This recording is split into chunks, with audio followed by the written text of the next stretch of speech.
Hello students, निश्चित ही आप लोग एग्ज़ाम की तैयारी कर रहे हैं और आप अपनी प्रॉब्लम्स को भी मुझसे शेयर कर रहे हैं। बड़ी खुशी है इस बात की। और अब मैं एक ऐसे टॉपिक पर डिस्कस करने जा रहा हूं जिससे कि स्टूडेंट काफ़ी परेशान रहता है, और उस टॉपिक का नाम है कंटिन्यूटी।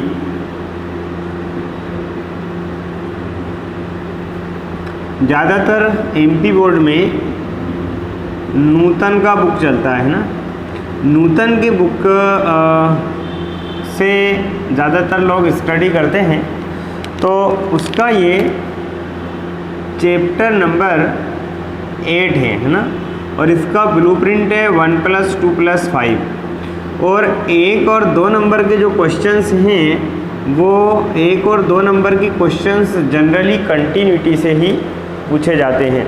अब मैं आपको सिखा देता हूँ कि कंटिन्यूटी किस तरह से पता की जाती है। कंटिन्यूटी जो वर्ड आप देख रहे हैं इसका हिंदी में मतलब होता है सतत, है ना।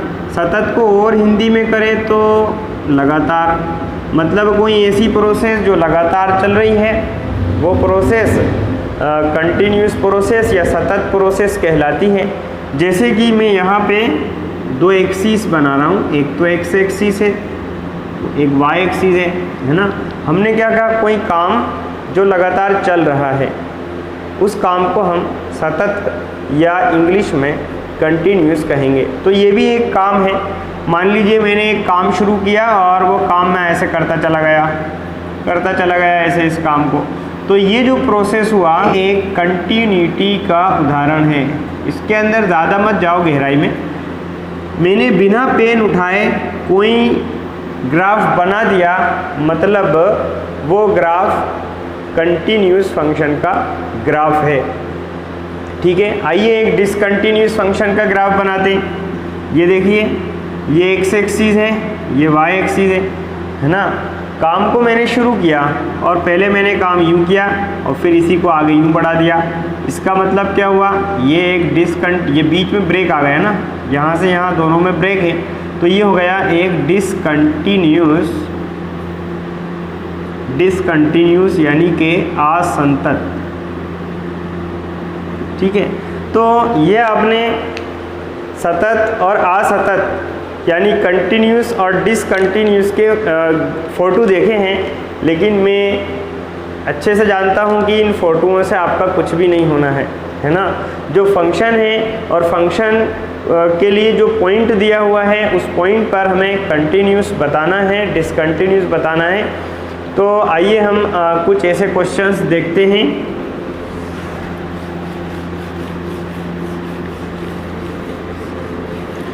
देखिए, 2019 में एग्ज़ाम में एक क्वेश्चन आया हुआ था। क्वेश्चन ये था कि discuss the continuity f of x equal to 2x plus 3 at the function x equal to 1। पहले इसको हिंदी में लिखते हैं, फलन f(x) बराबर 2x plus 3 x बराबर 1 पर सातत्य की जांच कीजिए, है ना।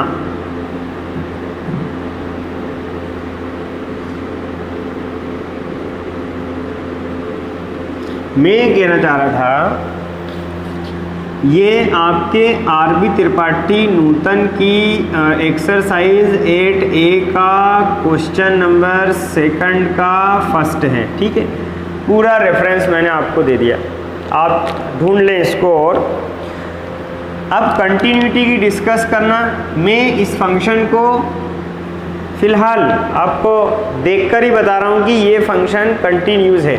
अब आप लोग कहेंगे सर आपने कैसे कह दिया कि ये फंक्शन कंटिन्यूस है। तो देखो, ये आपका बेसिक है, बेसिक क्लियर कर रहा हूँ। क्वेश्चन तो अपन सॉल्व करेंगे ही, कुछ बातें हैं जो आपको सीख लेनी चाहिए, है ना। वो ये हैं कि polynomial function is always continuous. आपको सीख लेना चाहिए इन बातों को। सभी, है ना, बहुपद सदैव, सभी बहुपद सदैव कैसे होते हैं? सतत होते हैं।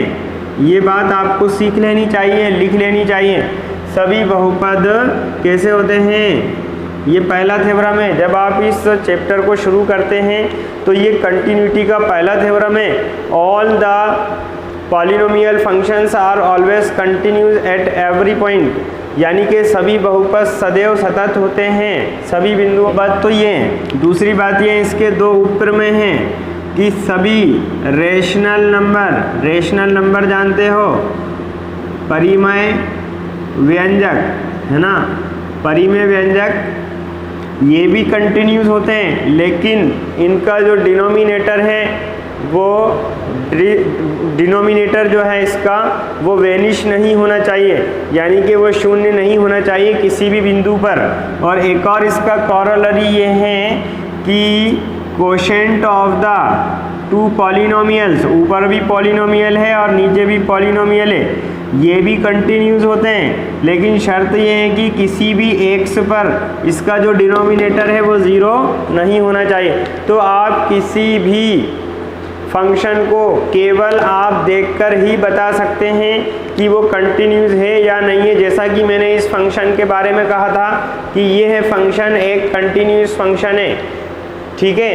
अब हम इसको सॉल्व करते हैं। तो सॉल्व करना, समझो, कंटिन्यूटी के क्वेश्चन बहुत इजी होते हैं। सॉल्व करना केवल और केवल एक नाटक करने जैसा होता है, यानी कि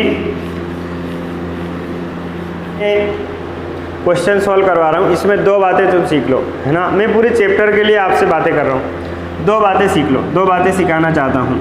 अगर कहीं x इक्वल टू मान लो कि 2 लिखा है ना, तो इसका दो तरह से इसका नाटक होता है साहब। एक होता है लेफ्ट हैंड लिमिट और एक होता है राइट हैंड लिमिट, ठीक है। अब लेफ्ट हैंड लिमिट में इसकी वैल्यू 2 नेगेटिव मानी जाती है। क्या मानी जाती है? 2 नेगेटिव। 2 नेगेटिव मतलब 1.99999 मतलब लगभग 2 ही है वो। और इस 2 नेगेटिव को ही आप क्या लिखते हैं? 2 माइनस h लिखते हैं, है ना।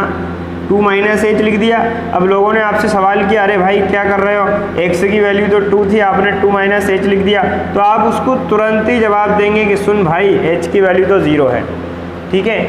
इसी तरह जब राइट हैंड लिमिट का जीवन में बड़ा ही योगदान रहता है और राइट हैंड जो है लेफ्ट हैंड पर हमेशा हावी रहता है, इसलिए जो राइट हैंड है उसमें आपको 2 पॉजिटिव लिया जाता है। और पॉजिटिव का मतलब है 2.000000000 कहीं बहुत दूर जाके 1 लिखा। अरे भाई इसका मतलब क्या हुआ? इसका मतलब तो 2 ही हुआ ना।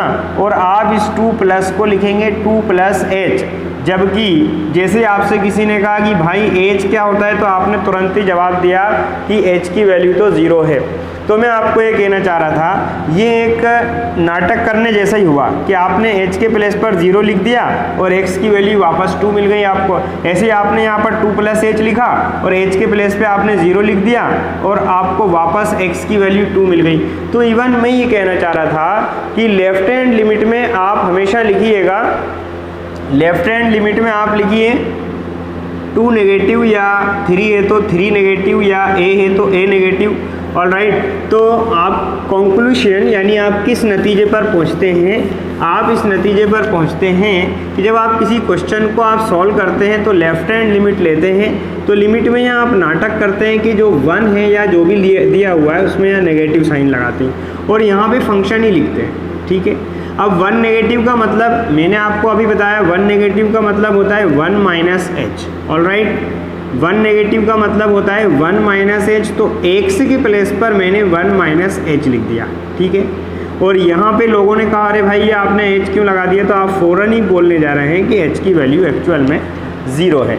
और आप नेक्स्ट स्टेप में इसके तुरंत बाद h के प्लेस पर आप 0 पुट कर दीजिए, no problem, 1 minus 0 plus 3, it means 2 1 ज़ा 2 एंड प्लस 3 और 2 प्लस 3 हो गए 5। तो ये आपने इसका लेफ्ट हैंड लिमिट लिया। इसी तरह से अब आप इसका राइट हैंड लिमिट लेते हैं, राइट हैंड लिमिट लेते हैं तो लिमिट x टेंस टू यहाँ पर जो पॉइंट है उसी पॉइंट पर आपको पता करना है, तो 1 प्लस और फंक्शन लिख दीजिए तुरंत, जो भी फंक्शन बुक में क्वेश्चन में दिया हुआ है, पेपर में दिया हुआ है, उसको तुरंत लिख दीजिए। 1 पॉजिटिव का मतलब जैसा कि अभी आपसे चर्चा हुई कि 1 पॉजिटिव मतलब 1 प्लस h, ठीक है। तो लिमिट और ये 2 और x के प्लेस पर आप पुट कीजिए 1 प्लस h प्लस 3, है ना।